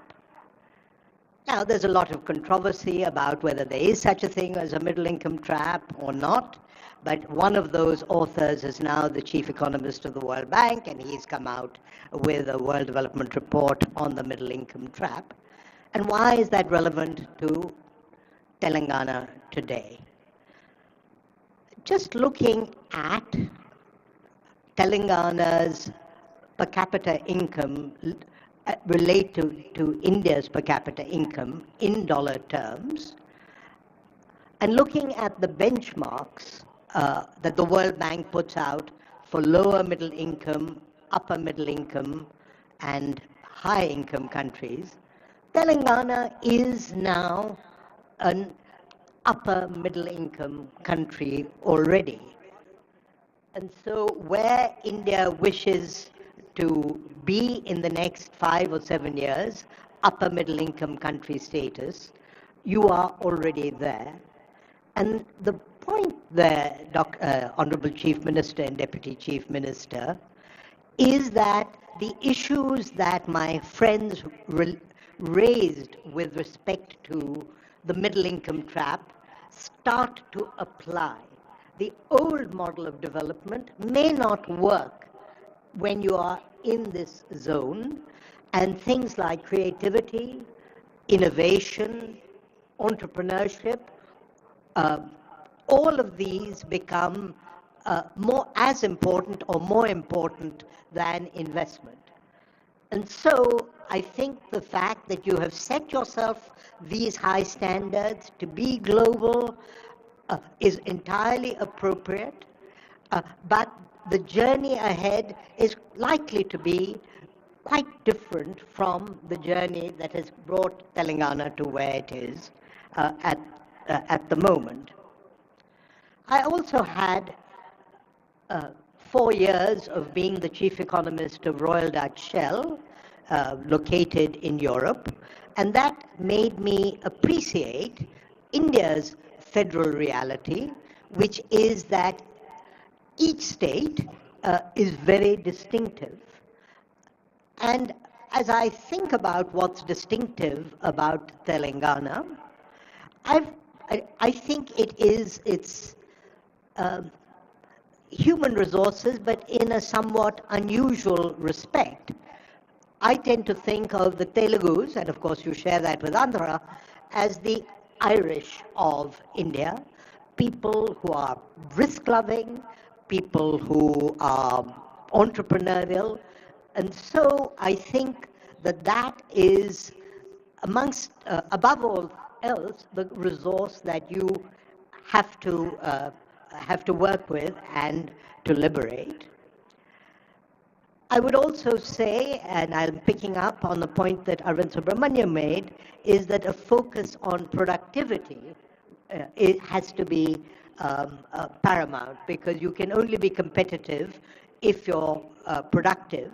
And therefore, to focus on ease of doing business that Dr. Subbarao mentioned, the deregulation or appropriate regulation, all of these things are going to be as important as bricks and mortar in the journey ahead. Let me finally make a point about your role and the role of political leadership.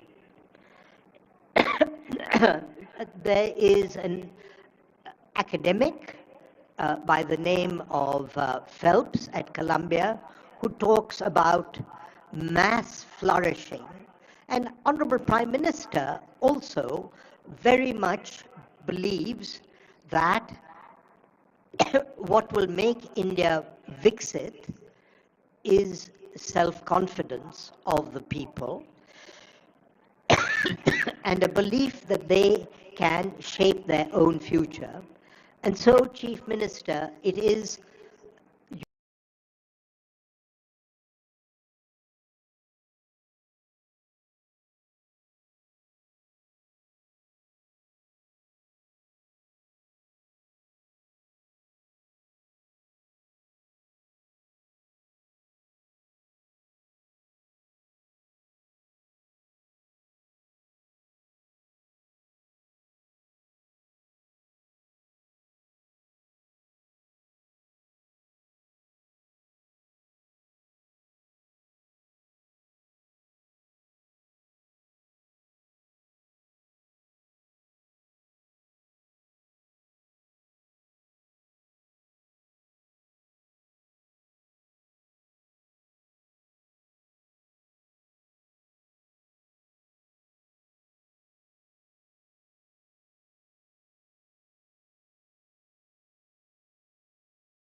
your role and the role of Sri Chiranjeevi to sell dreams to the young people of Telangana, to all of citizens of Telangana.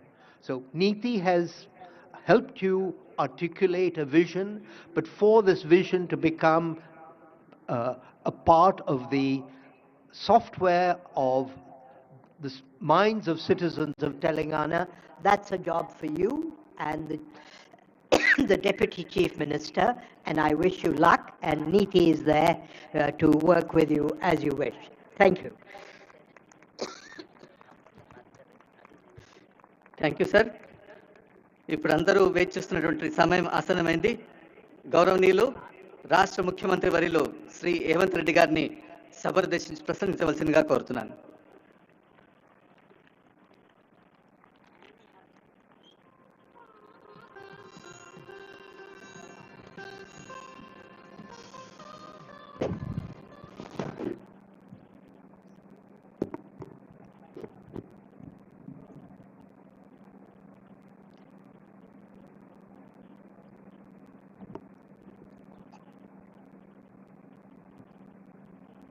Telangana Rising 2047 Vision Document Telangana జాతికి అంకితం చేయాలన్న కార్యక్రమానికి ముఖ్య అతిథులుగా విచ్చేసిన Suman Bery, NITI Aayog vice chairman, Anand Mahindra, corporate దిగ్గజం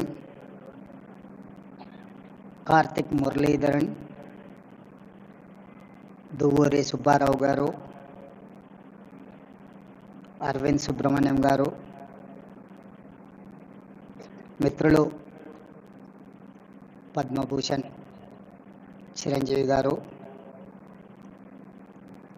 ఉప ముఖ్యమంత్రి వర్యులు మిత్రులు బట్టి విక్రమార్క గారు, సహచార మంత్రివర్గ సభ్యులు టోనీ బ్లేయర్, శంతను నారాయణ్, ప్రేమ్ జీవాత్సవ్, ఇతర పెద్దలందరూ తెలంగాణ రాష్ట్ర ప్రభుత్వం సంకల్పించిన విజన్ డాక్యుమెంట్లో మనల్ని ఎండార్స్ చేయడానికి, మన సంకల్పంలో భాగస్వామ్యం తీసుకోవడానికి ఇచ్చేసినందుకు 4 కోట్ల తెలంగాణ ప్రజల తరఫున వారికి మనస్ఫూర్తిగా అభినందనలు, కృతజ్ఞతలు తెలియజేస్తున్నాను. ఇందులో భాగంగానే ISB, NITI Aayog, government of India officials, state government officials, Telangana ప్రజల నుంచి కూడా ఈ పాలసీ డాక్యుమెంట్లో సూచనలు ఇవ్వమంటే ఆన్లైన్లో దాదాపుగా 4 లక్షల మంది పాల్గొని వారి యొక్క సూచనల్ని, సలహాలను తెలంగాణ రాష్ట్ర ప్రభుత్వానికి ఇవ్వడం జరిగింది. ఈ సందర్భంగా తెలంగాణ రాష్ట్రానికి, ఈ ప్రాంత మట్టికి ఒక గొప్ప చైతన్యం ఉన్నది. ఆ చైతన్యము ఒకనాడు జల్ జమీన్ జంగల్ కొమరం భీముడు ఆనాడు పోరాటం చేస్తే,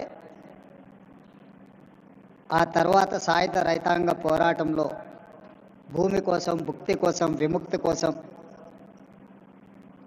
ఈ ప్రాంతం కోసం, ప్రజల కోసం, పేదరిక నిర్మూలన కోసం, ఈ భూమి మీద ఆధిపత్యం సాధించాలనుకున్న వాళ్ళకు వ్యతిరేకంగా వేలాది మంది పోరాటాలు చేసి నేల కొరిగిన చరిత్ర ఈ తెలంగాణ ప్రాంతానికి ఉన్నది. ఆ స్ఫూర్తితోనే తెలంగాణ రాష్ట్ర ఏర్పాటు ప్రక్రియను శ్రీమతి సోనియా గాంధీ గారు, శ్రీ మన్మోహన్ సింగ్ గారు మన ఆకాంక్షల్ని నెరవేర్చిన, ప్రపంచంలోనే ఉన్నతంగా అభివృద్ధి సాధించగలిగిన శక్తి సామర్థ్యాలు మనకున్న, ఆశించినంత స్థాయిలో ప్రణాళికబద్ధమైన అభివృద్ధి జరగకపోవడం వల్ల ఈనాడు ప్రజలు ఆశిస్తున్న స్వేచ్ఛ, సామాజిక న్యాయం, సమానమైన అవకాశాల కోసం ఈ ప్రాంతం ఎదురు చూస్తున్నది. అందుకే ఈనాడు 4 కోట్ల తెలంగాణ ప్రజల యొక్క ఆకాంక్ష స్వేచ్ఛను, సామాజిక న్యాయాన్ని, సమానమైన అవకాశాలను అందించాలి అని తెలంగాణ రైజింగ్ 2047 విజన్ డాక్యుమెంట్ని ఈరోజు తెలంగాణ రాష్ట్ర ప్రభుత్వం తీసుకురావడం జరిగింది. 2047కు ఉన్న ప్రాధాన్యత ఈ దేశానికి స్వతంత్రం వచ్చి 100 సంవత్సరాల విజయోత్సవాన్ని మనం నిర్వహించుకోబోతున్నాం. మరి ఆనాటికి మన దేశం ప్రపంచంలోనే ఒక గొప్ప బలమైన ఆర్థిక దేశంగా, ప్రపంచంలోనే 4వ ఆర్థిక అభివృద్ధి చెందిన దేశంగా అవతరించాలని భావిస్తున్నది. దానికి దేశ ప్రధానమంత్రి నరేంద్ర మోడీ గారు $30 ట్రిలియన్ ఎకానమీని టార్గెట్గా పెట్టుకొని వికసిత్ భారత్ కార్యక్రమాన్ని తీసుకొని ముందుకు వెళ్తున్నారు. ఆ కార్యక్రమంలో తెలంగాణ రాష్ట్రం ముందు బాగాన నిలబడి తెలంగాణ రైజింగ్ 2047కి $3 ట్రిలియన్ ఎకానమీగా అవతరించాలని, ఈనాడు దేశ జనాభాలో మనం 2.9% ఉంటే మనం 5% ఎకానమీని, జీడిపిని కంట్రిబ్యూట్ చేస్తున్నాం. సో ఈనాడు మన ప్రణాళికల వల్ల, మన విజన్ డాక్యుమెంట్ వల్ల, మన భవిష్యత్ అభివృద్ధి కార్యక్రమాల వల్ల $3 ట్రిలియన్ ఎకానమీ 10% ఆఫ్ జీడిపిగా అవతరించాలని ఒక లక్ష్యంగా పెట్టుకొని మనం ముందుకు వెళ్తున్నాం. అందుకే ఈనాడు ఈ ఆలోచనను 4 గోడల మధ్యలో నలుగురం కూర్చొని మాట్లాడుకొని చర్చించుకొని తయారు చేసిన ఒక కాగితం కాదు. ఇది 4 కోట్ల ప్రజల మధ్యలో చర్చించి ఈ ప్రాంతంతో సంబంధం ఉన్న ప్రపంచంలో రాణించిన వాళ్ళను అందరినీ ఇందులో భాగస్వాములను చేసి, ఇందులో మేధావులను లేకపోతే కొద్దిమంది పరిమితమైన ఆర్థిక నిపుణులనే కాకుండా సామాన్యమైన ప్రజల్ని, రైతులని, మహిళల్ని, విద్యార్థులను కూడా భాగస్వాములను చేసి ఈరోజు ప్రజలకు ఈ పాలసీ డాక్యుమెంట్ను అంకితం చేయదలుచుకున్నాం. ఈరోజు ఈ policy document is going to address farmers, women and youth. మొట్టమొదటి ప్రధానమంత్రి పండిట్ జవహర్లాల్ నెహ్రూ గారు ప్రధానమంత్రి బాధ్యత తీసుకోవడానికి ముందు మహాత్మా గాంధీ గారిని కలిసి మీరేమైనా సలహా ఇవ్వగలరా, నాకు ప్రధానమంత్రిగా బాధ్యతలు చేపడుతున్నా అన్నప్పుడు మహాత్మా గాంధీ గారు ఒక సూచన చేశారు. నువ్వు పరిపాలనాపరమైన నిర్ణయం తీసుకునేటప్పుడు నీ నిర్ణయం వల్ల పేదలకు, నిస్సహాయులకు ఏ విధంగా సహాయపడగలుగుతో ఆలోచన చేసి నిర్ణయం తీసుకోమని మహాత్మా గాంధీ గారు పండిట్ జవహర్లాల్ నెహ్రూ మొట్టమొదటి ప్రధానమంత్రి గారికి సూచన చేశారు. ఆ సూచనలు తీసుకొని పండిట్ జవహర్లాల్ నెహ్రూ గారు ఈ దేశంలో ఉన్న నిరక్షరాస్యతను నిర్మూలించాలి అంటే ఎడ్యుకేషన్ ఈజ్ ఇంపార్టెంట్, ఈ దేశంలో ఉన్న కరువును నిర్మూలించాలి, ఆకలిని తీర్చాలి అని అంటే ఇరిగేషన్ ఈజ్ ఇంపార్టెంట్ అనుకున్నాడు. ఆనాడు first prime minister has decided to take up 2 policies. One is education, the other one is irrigation. That is how he has initiated many universities in the country, and he has constructed many irrigation projects like Bakranangal to Nagarjuna Sagar, Srisailam, SRSP in Telangana. All these projects have conceived at the time of Pandit Jawaharlal Nehru. I know most of them have studied in Pandit Jawaharlal Nehru has initiated those universities. Today, my government has decided to take up this education and irrigation and communication.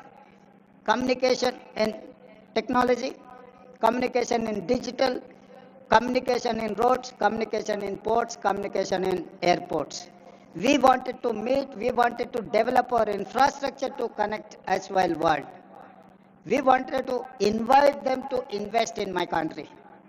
I am going to take role model from China, Japan, Germany, South Korea and Singapore. At the same time, they are my role models and I am going to compete with them. With their inspiration, I am going to develop my state. I am going to take up my welfare and development. Some of them,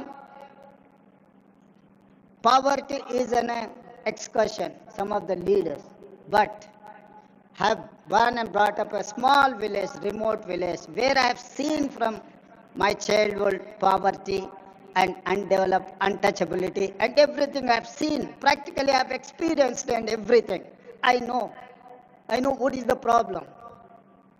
I wanted to address that problem. I wanted to eradicate poverty. I wanted to give education. I wanted to give employment with my youth. I wanted to give better health for my citizens. Why? Because I have met accident at the age of 11 years. Major accident. My parents have taken me into Usmania Hospital in Hyderabad while I was living in remote village. That time government Nizam has started that Usmania Hospital. That is how they treated. Today, people are facing a lot of problems.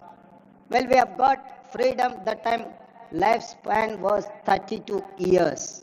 In 1947, Indian average lifespan was 32 years. Today we have reached 73 years. That is how Jawaharlal Nehru has given a vision to this country. Now we are going to touch 100 years to live our lifespan. For that, have to make policies. Have to make sure, have to deliver to poorest of the poor, remote villages, Tandas, Godam, or any other remote place in Telangana. Anand ji, मैं एक किसान का लड़का हूँ, किसान परिवार से आया मैं। मुझे गरीब कुछ लोगों के लिए, कुछ नेता लोगों के लिए गरीबी एक एक्सकर्शन है। गरीबी देखना है तो हैदराबाद से मर्सिडीज बेंज में छोटे गांव में देखे गरीब लोग कैसे रहते हैं, उन लोग देखने के लिए कोशिश करते। मगर मेरे लिए गरीबी ऐसा नहीं है। जहाँ